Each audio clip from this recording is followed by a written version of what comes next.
शिव सनकादिक आदिक इंचित, शेष न पावत पार मेरे बालाजी, शेष न पावत पारे, शेष न पावत पारे। जिनके चरणों में अनंत ज्ञान, प्रेम, आनंद और शांति का सागर लहरा रहा है, जिनकी कृपा के सागर की एक बूंद से ही समस्त ब्रह्मांड को अखंड मुक्ति का उपहार मिला है, जिनके हृदय से प्रवाहित होने वाली तारतम वाणी की अमृत धारा समस्त विश्व को अपने आंचल में समेट लेने वाली है, जिनको अपने हृदय मंदिर में बसा लेने पर एकरूपता का मधुर एहसास होता है, उस प्राणेश्वर, प्राण प्रियतम, प्राण वल्लभ, प्राण जीवन, प्राणनाथ के चरणों में हमारा सर्वस्व समर्पण है। हमारी अंतरात्मा की यही पुकार है, बस तू ही तू है, तू ही तू है, तू ही तू है।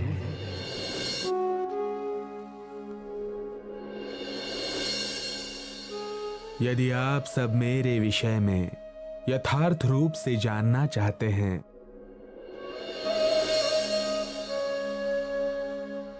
तो आप सबको पुराण संहिता, भविष्य दीपिका, पद्म पुराण, श्रीमद् भागवत, बुद्ध गीता, बुद्ध स्तोत्र आदि ग्रंथों का अवलोकन करना होगा। अगाधाज्ञान जलधो पतितासु प्रियासु च, स्वयं कृपा महां बौद्धो ममज्ज पुरुषोत्तमः।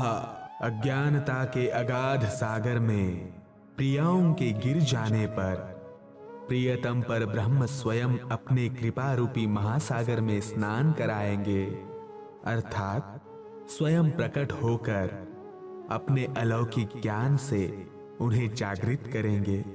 शालिवाहन शाकात तुगत षोडशकं शतम, जीवोद्धाराय ब्रह्मांडे कल्किह प्रादुर्भविष्यति। शालिवाहन शाका के 1600 वर्ष व्यतीत हो जाने पर संपूर्ण जीवों के उद्धार के लिए इस ब्रह्मांड में कल्कि स्वरूप का प्रकटन होगा।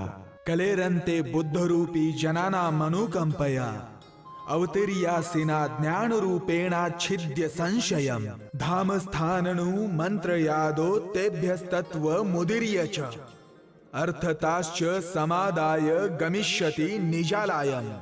कलयुग के अंत में जागृत बुद्धावतार निज जनों के प्रति दया लाकर प्रकट होगा। ज्ञान रूपी तलवार से सबके संशय को छेद कर प्रथम उन्हें तत्व ज्ञान देगा और फिर सबको लेकर निजालय परम धाम को जाएगा। प्रसाद पतनम चैव तीर्थानम च यदाच्युतः, तदा बुद्धो भविष्यतेति च मे निश्चयामतिः। बुद्धो वे कल्कि रूपा सावीश्वरश्च परात्परः, ज्ञानपारं प्रापयिता भविष्यति कलौ युगे। कलयुग में जब देव मंदिर तथा तीर्थ स्थानों का पतन होने लगेगा, तब इस जगत में बुद्ध स्वरूप प्रकट होंगे। वे निष्कलंक बुद्धि से युक्त होने के कारण निष्कलंक बुद्ध स्वरूप तथा परात्पर परमेश्वर कहलाएंगे और सब ज्ञान के रहस्यों को जानने वाले होंगे। कंचित कालम स्वयं बुद्धो गुप्त गुप्तश्चरिष्यति, धाम रूपः स्वयं साक्षात्कार को नात्र संशयः। विजयाभिनंदन बुद्ध जी कुछ समय तक पृथ्वी पर गुप्त रूप से विचरण करेंगे। वे स्वयं ही परम धाम के ज्ञानमयी स्वरूप होंगे तथा सबको उसका साक्षात्कार कराने वाले होंगे। इस कथन में कोई भी संशय नहीं है।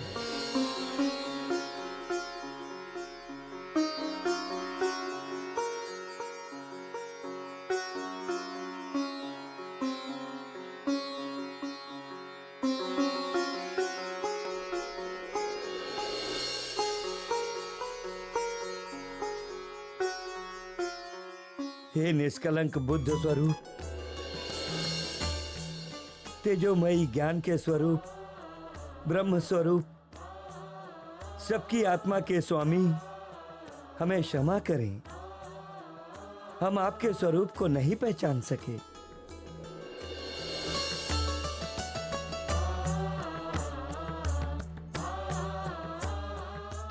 अब हमें समझ में आ गया है कल रात पुच्छल तारा दिखाई देने का तथा इस वर्ष 1 मास क्षय होने का अभिप्राय क्या है।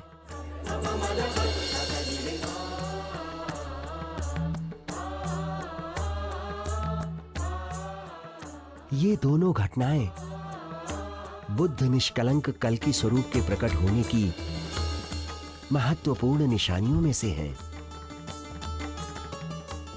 आज आपके दर्शन कर हम स्वयं को कृतार्थ महसूस कर रहे हैं।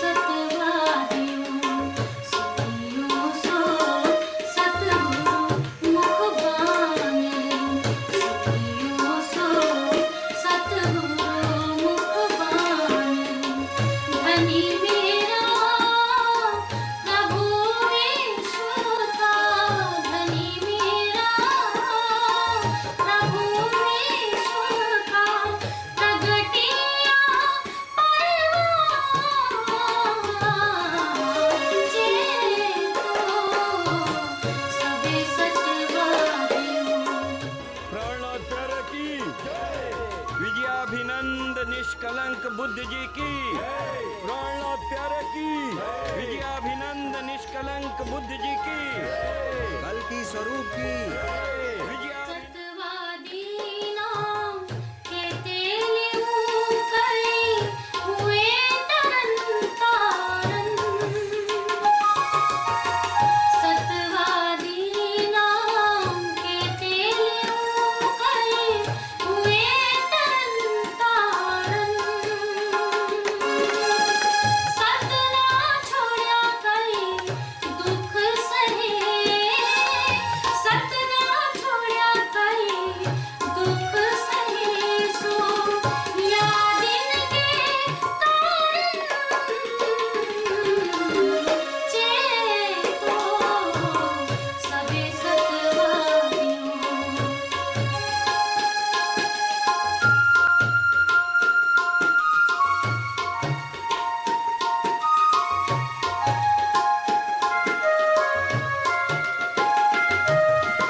इस प्रकार संवत 1735 में हरिद्वार कुंभ के मेले में सभी आचार्यों ने श्री प्राणनाथ जी को विजयाभिनंद बुद्ध निष्कलंक स्वरूप घोषित किया और उनके नाम की शाखा भी चलाई।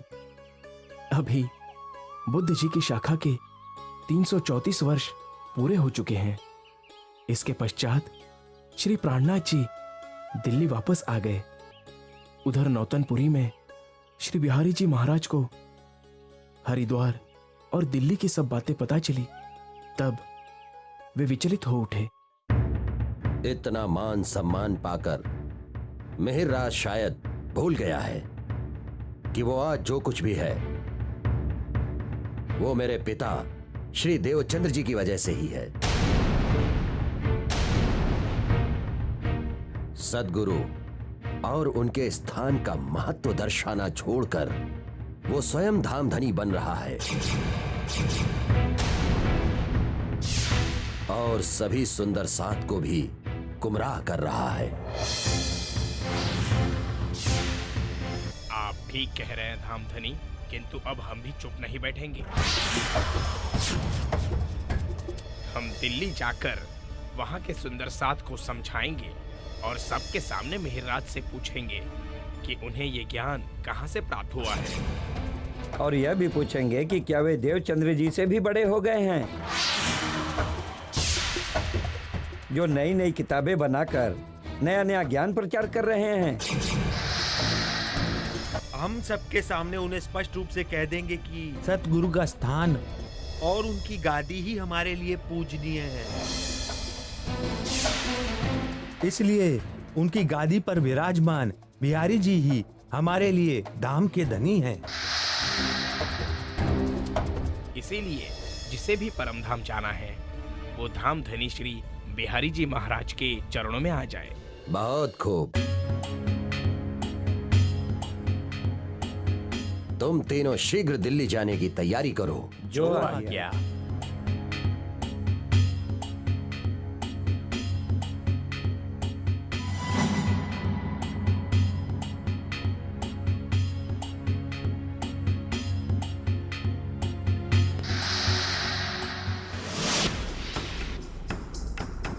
आप पहले ये बताएं कि मिहिरराज के गुरु कौन हैं? सतगुरु देवचंद्र जी। और मिहिरराज को तारतम ज्ञान किसने दिया है? देवचंद्र जी ने। तो फिर सद्गुरु और उसके स्थान को भूलकर तुम सब लोग मिहिरराज के पीछे क्यों भाग रहे हो? किंतु प्राणनाथ जी से तो उसी तारतम ज्ञान का विस्तार हो रहा है। धर्म ग्रंथों के बड़े बड़े रहस्य खुल रहे हैं। सद्गुरु देवचंद्र जी ने हम सबको जितना ज्ञान दिया है वो हमारे लिए पर्याप्त है। फिर क्या तुम्हारा प्राणनाथ हमारे सद्गुरु से भी बढ़कर हो गया है? प्राणनाथ तो सबसे बढ़कर ही है, क्योंकि प्राणनाथ किसी तन का नाम नहीं है, बल्कि मूल स्वरूप अक्षरातीत श्री राज जी ही हमारे प्राणनाथ हैं। वे ही हमारे आत्मा के प्रियतम हैं। उनकी आवेश शक्ति जिस तन में विराजमान होती है उसे भी प्राणनाथ की शोभा मिलती है। जब वो शक्ति श्री कृष्ण जी और श्री देवचंद्र जी के तन में विराजमान थी तब वे भी हमारे लिए प्राणनाथ थे, किंतु वो शक्ति अब मिहिरराज जी के तन में विराजमान है, इसलिए हम अभी उन्हें प्राणनाथ कहते हैं। सब बकवास है। तुम लोग सद्गुरु निजानंद स्वामी के स्थान और उनकी गादी की उपेक्षा करके कभी भी परम धाम नहीं जा सकोगे। नहीं, हम उनकी उपेक्षा नहीं कर रहे हैं, बल्कि अंदर चलिए सुंदर साथ जी, ज्ञान चर्चा का समय हो गया है।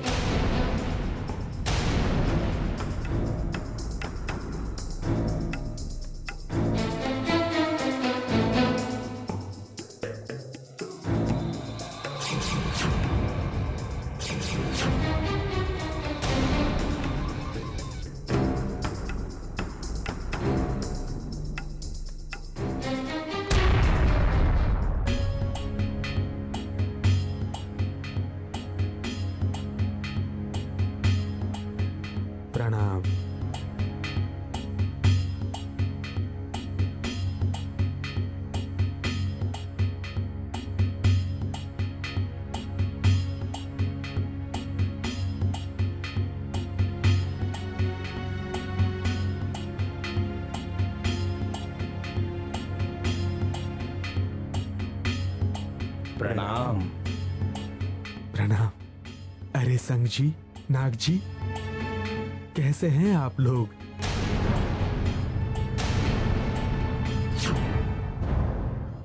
बहुत खुशी हुई आप सबको देखकर। हम सब तो ठीक है, किंतु लगता है आप कुछ ठीक नहीं हैं।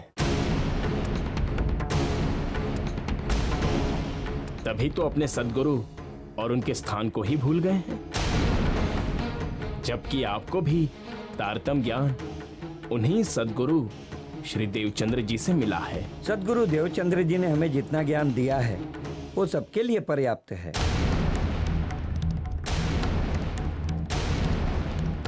नई नई मनगढ़ंत बातें सुनाकर सबको गुमराह नहीं करना चाहिए।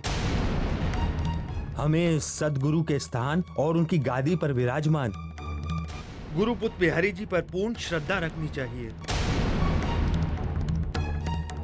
तथा उनके आदेश का पालन करना चाहिए। कृपया आप सब शांति से बैठ जाइए। अभी ज्ञान चर्चा के माध्यम से आप सबके प्रश्नों का जवाब मिल जाएगा।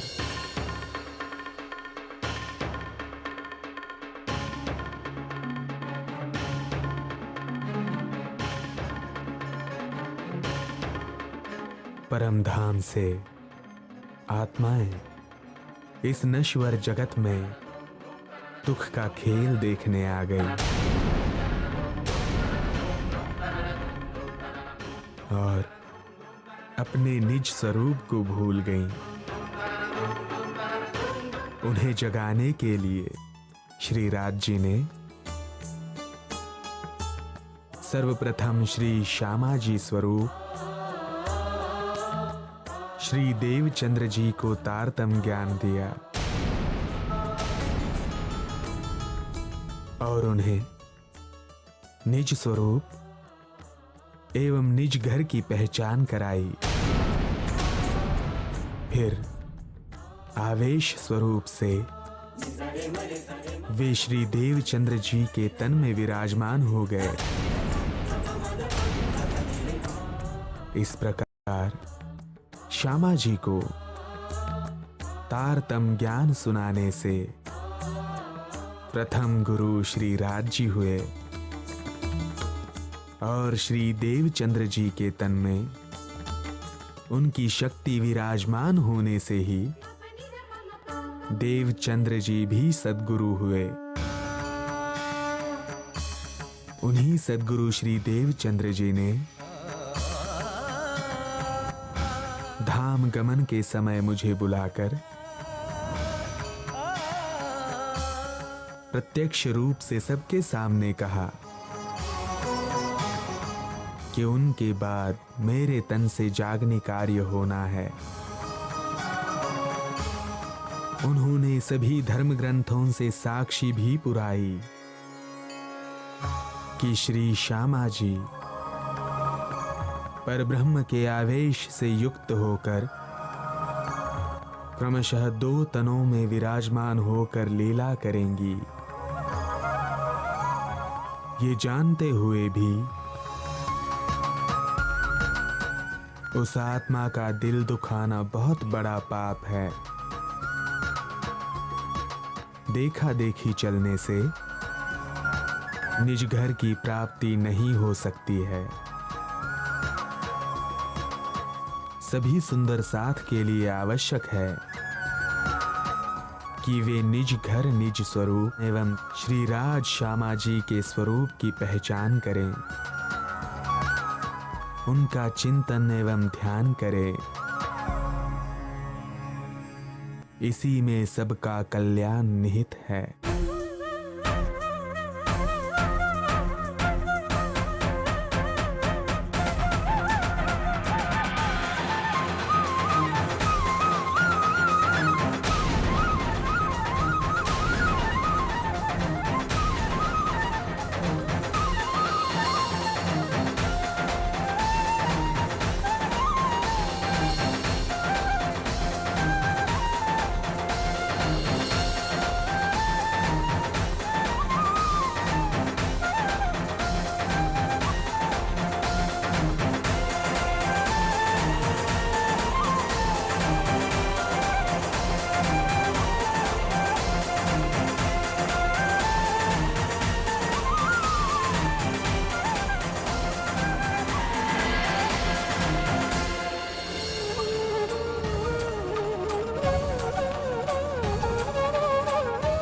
हे धामधनी, प्राणों के नाथ श्री जी साहिब जी, आप हमें क्षमा कर दें। हमने आपके स्वरूप को नहीं पहचाना।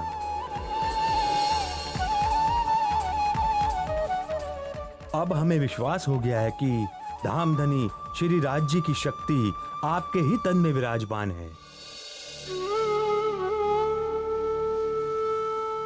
हाँ प्राणनाथ जी, अब तक हम भ्रांति में थे, किंतु आपके मुखारविंद से ब्रह्म चर्चा सुनकर हमें सत्य की पहचान हो गई है। हाँ प्राणनाथ जी, अब हम विभिन्न स्थानों के सुंदर साथ को भी पत्र लिखकर सत्य की पहचान कराएंगे कि श्री देवचंद्र जी के तन में विराजमान श्री राज श्यामा जी की शक्ति अब गुरु पुत्र बिहारी जी के तन में नहीं है, बल्कि आपके तन में विराजमान होकर जागनी कार्य कर रही है। और आप ही श्री देवचंद्र जी के बताए सत्य मार्ग पर हो, इसलिए सभी प्राणनाथ जी, श्री जी साहिब जी पर विश्वास लाएं।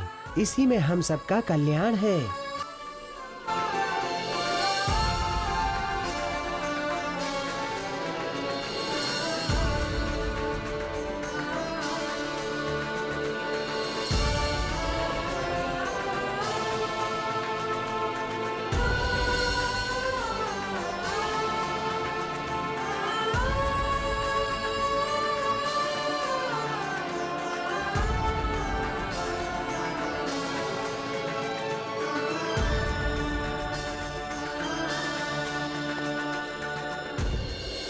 हमने सबको चिट्ठी तो लिख दिया है, किंतु सद्गुरु के स्थान और उनके गादी की भी महिमा तो होती ही है, इसलिए हमें शीघ्र नौतनपुरी जाने के लिए प्रस्थान करना होगा। किंतु हमने प्राणनाथ जी की चर्चा में साक्षात अनुभव किया है कि धामधनी उनके ही तन में विराजमान होकर लीला कर रहे हैं। इसके बावजूद भी मात्र गादी और सद्गुरु के स्थान के नाम पर बिहारी जी से जुड़े रहना कहाँ तक उचित है? जो भी हो, किंतु सद्गुरु के स्थान पर विराजमान बिहारी जी को हम नहीं छोड़ सकते, इसलिए हम आज ही प्राणनाथ जी से बात करके यहाँ से प्रस्थान करेंगे। आप दोनों को जाना है तो जाइए, किंतु मैं अपने प्राणनाथ श्री जी साहिब जी के चरणों को छोड़कर कहीं नहीं जाऊंगा।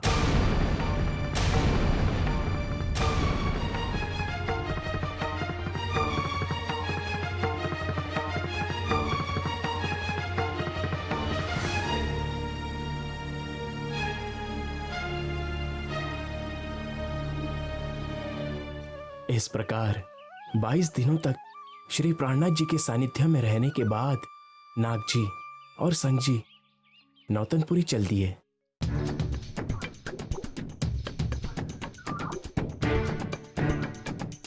आ गए दिल्ली से? प्रेम जी कहाँ है? वो तुम्हारे साथ नहीं आया? जी वो दिल्ली में ही रुक गए। दिल्ली में रुक गया? लेकिन क्यों? धामधनी, आप नाराज न हो, हम सारी बात आपको बताते हैं। हमने वहां जाके श्री जी के मुखारविंद से चर्चा सुनी तो हमें ऐसा लगा कि जैसे सद्गुरु की शक्ति साक्षात उन्हीं के तन में विराजमान है। हाँ बिहारी जी महाराज, सद्गुरु ने उन्हें जो जागनी कार्य की जिम्मेदारी सौंपी थी, वे उस सेवा को सच्चे दिल से कर रहे हैं।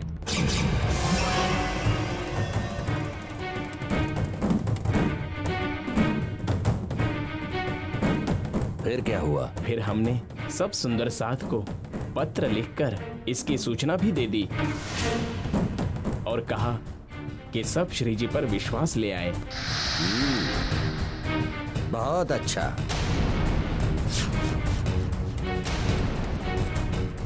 मैं सब समझ गया। तुम लोग समझाने गए थे। लेकिन अब खुद ही समझ के वापस आ गए हो। अब वो मिहिरराज तुम्हारा धामधनी हो गया है ना? और सबसे बड़ी बात, सब सुंदर साथ को तुम लोगों ने इसकी सूचना पहले ही दे दी है, तो फिर अब मेरी क्या जरूरत रही? अब मुझे इस गादी पर नहीं बैठना। जाओ और उस प्राणनाथ को लाकर इस गादी पर बैठा दो। मैं जा रहा हूं। बिहारी जी, यदि आपके प्रति और सद्गुरु के स्थान के प्रति हमारी श्रद्धा न होती तो हम यहाँ वापस क्यों आते?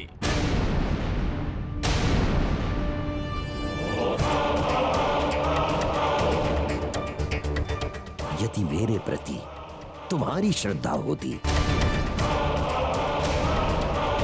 तो तुम मेरे सामने ऐसी बात ही ना करते।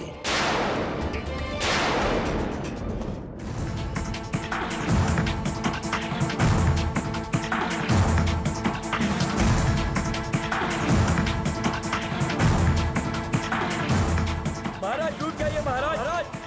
हे धामधनी महाराज, रुक जाइए, हमें क्षमा कर दीजिए महाराज, क्षमा कर दीजिए बिहारी जी महाराज, रुक जाइए महाराज, क्षमा कर दीजिए महाराज, रुक जाइए महाराज जी, रुक जाइए बिहारी जी महाराज, रुक जाइए महाराज जी, रुक जाइए धामधनी जी, रुक जाइए महाराज, रुक जाइए महाराज, हमें क्षमा कर दीजिए धामधनी, रुक जाइए महाराज, हमें क्षमा कर दीजिए, रुक जाइए महाराज जी, रुक जाइए महाराज, रुक जाइए बात सुनिए, हमें बिहारी जी महाराज, हमें रुक जाइए बिहारी जी महाराज, धामधनी जी रुक जाइए, धामधनी जी रुक जाइए, महाराज जी रुक जाइए, बिहारी जी महाराज, हमारी बात सुनिए बिहारी जी महाराज,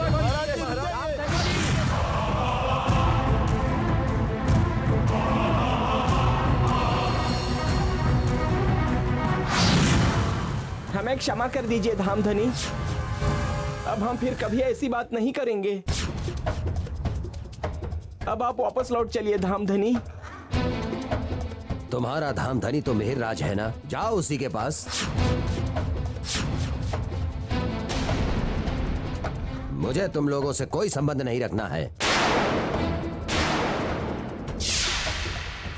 छोड़ दो मुझे अकेला। नहीं धामधनी, वो तो भूलवश हमने कह दिया। हमारे धामधनी तो आप ही हैं। मैं तुम लोगों के साथ नहीं जाऊंगा। चले जाओ यहां से। दुखी बिहारी क्रोध से बैठा वन में जाए, प्राणनाथ के सामने चला ना कोई उपाय। भेजे थे जो कुटिल जन, उसने करने तंग, वे भी आखिर रम गए धामधनी के रंग, धामधनी के रंग। हमें क्षमा कर दीजिए धामधनी और वापस चलिए। हम आपको और अधिक कष्ट में नहीं देख सकते। ठीक है, किंतु मेरी भी एक शर्त है। तुम दोनों को फिर से सब सुंदर साथ को पत्र लिखकर यह कहना होगा कि कोई भी उस प्राणनाथ श्री जी साहेब जी पर विश्वास न करे। उसे कोई भी धाम का धनी ना माने, क्योंकि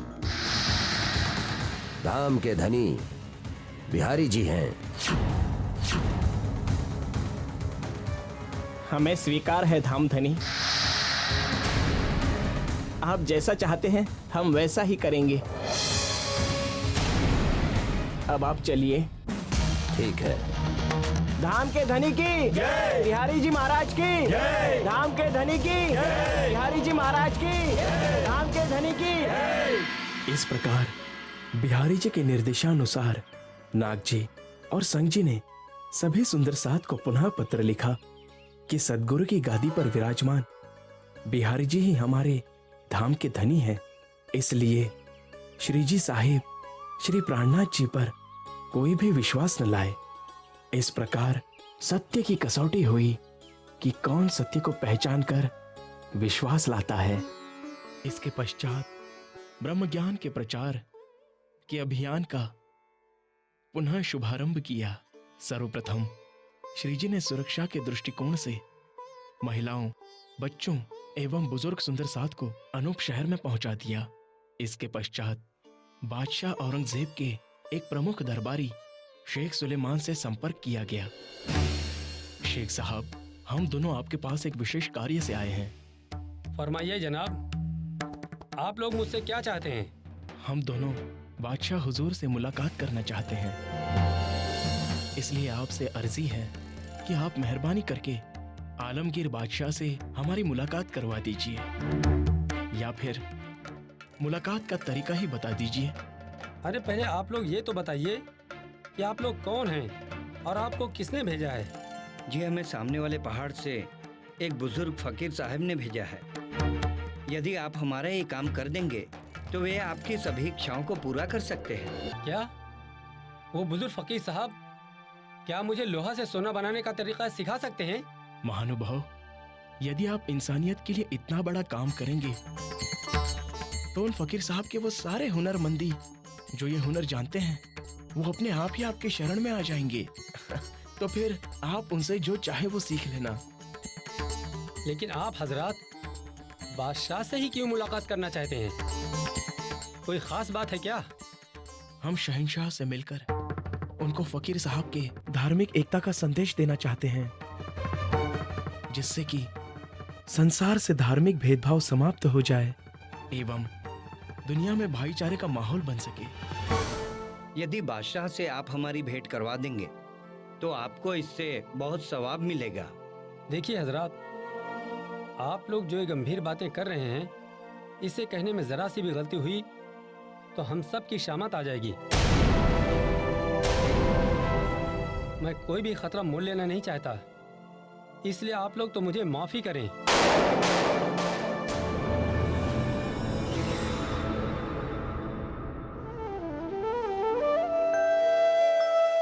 हे धामधनी, शेख सुलेमान की बातों से तो हमें बादशाह औरंगजेब से मुलाकात की कोई भी उम्मीद नजर नहीं आ रही। अब हमारे लिए क्या आज्ञा है? लालदास जी, सफलता का वर्ण करने के लिए हमें बहुत ही धैर्य और विश्वास के साथ ये कार्य करना होगा।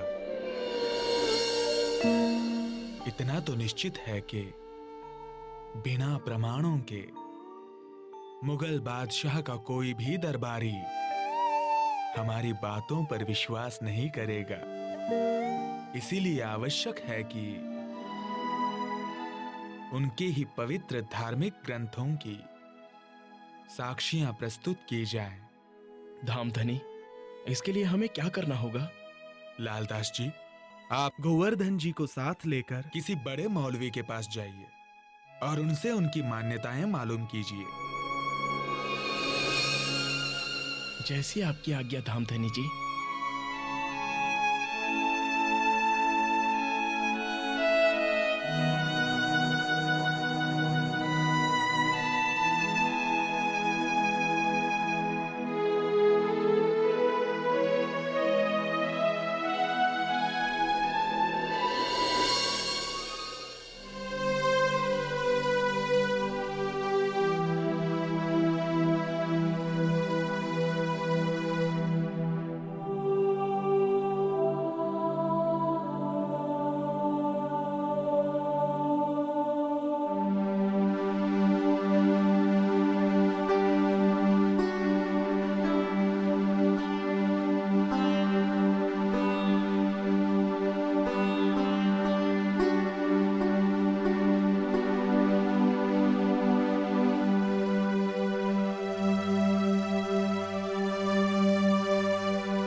जनाब, आप लोग मुझसे क्या चाहते हैं? तशरीफ रखिए।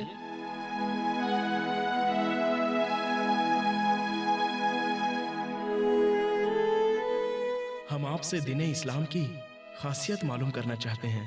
बहुत खूब, हम आपको इस्लाम की खूबियाँ बयान करते हैं। इस्लाम दुनिया का सबसे बेहतरीन दीन है, जो कि कलमाए तैयबा से गवाही देता है कि नहीं है कोई भी इबादत के लायक अल्लाह ताला के सिवाय, और हजरत मोहम्मद सल्लल्लाहु अलैहि वसल्लम खुदा के रसूल हैं। कुरान पाक और हदीसों से साबित है कि हजरत मोहम्मद सल्लल्लाहु अलैहि वसल्लम के बाद कोई नबी ना आएगा, लेकिन हजरत ईसा रूहुल्लाह चौथे आसमान लाहौर से फिर दुनिया में ज़ुहूर फरमाएंगे, जो दज्जाल लानती का खात्मा करेंगे। उनके बाद आखिरुल इमाम मोहम्मद मेहदी साहिबुज़्ज़मा का ज़ुहूर होगा। तब वो दुनिया को एक दिन कर देंगे, वो दिन में आई हुई बुराइयों को दूर कर देंगे, सारी दुनिया से जुल्म का खात्मा कर देंगे, सारी दुनिया को इंसाफ और नूर से भर देंगे। तभी क़यामत ज़ाहिर होगी, फिर हश्र के मैदान में सबको इकट्ठा करके सबका इंसाफ किया जाएगा। आपका बहुत बहुत शुक्रिया मौलवी साहब। अच्छा, अब हमें इजाजत दीजिए।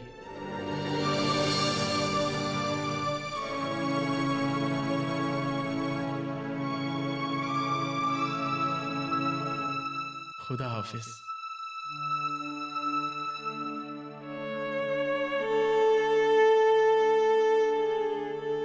अल्लाह ताला ही जाने कौन थे ये लोग और क्यों इतनी तफसील से ये सब मालूम कर रहे थे।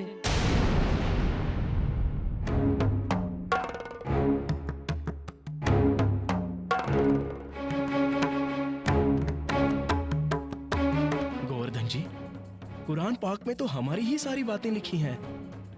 बुद्ध अवतार को ईसा रूह अल्लाह और निष्कलंक बुद्ध स्वरूप को इमाम मोहम्मद महदी साहिब बुज़्ज़मा कहा गया है। कली को ही अज्ञान रूप दज्जाल कहा गया है, जिसे इल्मे लद्दुनी यानी तारतम ज्ञान से ईसा रूह अल्लाह खत्म करेंगे। परम धाम को चौथा आसमान लाहुत कहा है, जो नासुत, मलकुत और जबरूत से परे हैं। अब हम दावे के साथ औरंगजेब बादशाह तक अपना संदेश पहुंचा सकते हैं। गोवर्धन भाई, आप कुछ बोलते क्यों नहीं? आप कुछ चिंतित प्रतीत हो रहे हैं। कहिए, क्या बात है? लालदास जी, मैं इस बात से चिंतित हूँ कि यदि हमने ये सारी बातें श्री जी को ज्यों की त्यों बता दी तो निसंदेह वे हमें ही बादशाह औरंगजेब के पास अपना संदेश देने के लिए भेजेंगे। किंतु गोवर्धन जी, इस छोटी सी बात से व्यर्थ ही भयभीत होने की क्या आवश्यकता है? ये तो हमारे लिए सौभाग्य की बात होगी यदि हमें सत्य ब्रह्म ज्ञान का संदेश पहुंचाने का सुअवसर प्राप्त होता है। किंतु लालदास जी, कुछ तो विचार कीजिए। इस समय देश में मुगलों का शासन है। इनकी धार्मिक कट्टरता के कारण होने वाले अत्याचारों से समस्त हिंदू समाज भयभीत है। इसलिए हमें श्री जी को मौलवी की ये बातें नहीं बतानी चाहिए, बल्कि हम ऐसा कह देते हैं कि मौलवी ने हमें कोई खास बात नहीं बताई है। ये आप कैसे संदेहात्मक बातें कर रहे हैं गोवर्धन जी? धामधनी के कार्य में अपने जीवन को न्यौछावर करने में आपको डर क्यों लग रहा है?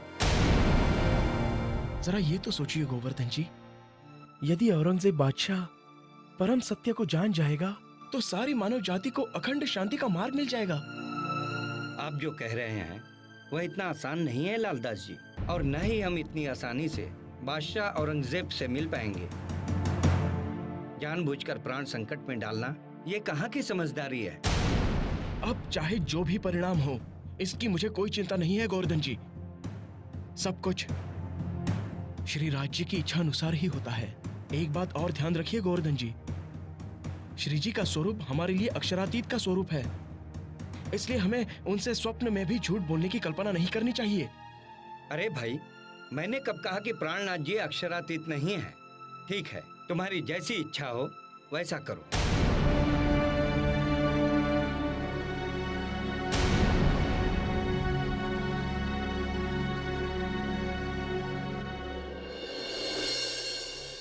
प्राणाधार सुंदर साथ जी, पर ब्रह्म के आदेश से संसार के विभिन्न भागों में अनेकों महापुरुषों का अवतरण हुआ है, जिन्होंने समस्त विश्व को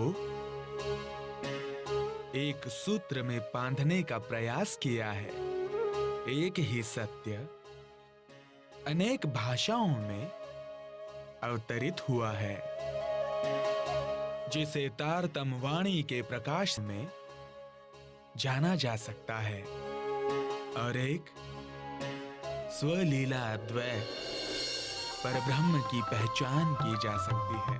साहिब आए इंजमी कारज करने तीन, सबका झगड़ा मिट के या दुनिया या दीन। साहिब आए इंजमी कारज करने तीन।